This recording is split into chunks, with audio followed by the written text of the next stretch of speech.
ভগৱান ভগৱান মই অসমৰ পৰা কৈছো সূৰ্য উদয় হোৱা দেশ অসম তাৰ পৰা লাচিত বৰফুকনে কৈছো নাই ভগৱান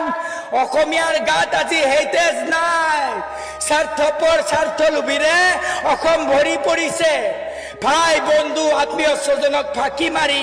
লোভৰ গিলাচত লালসাৰ মদ ঢালি উদৰ পুৰোৱাত ব্যস্ত আজি আমাৰ অসমীয়া তাতকৈ ডাঙৰ কথাটো কি জানা হা এই ভৰিৰ পৰা কঁকাললৈকে কিন্তু চিনিব নোৱাৰা কঁকালৰ পৰা ডিঙিলৈকে কিন্তু মানুহৰ দৰে নহলেও সি মানুহৰ দৰে আৰু মুখখন অবিকল হিংস্ৰ জানুৱাৰৰ দৰে আৰু আচৰিত কথাটো কি জানা হৰিণাৰ ডিঙিত বাঘৰ মুখ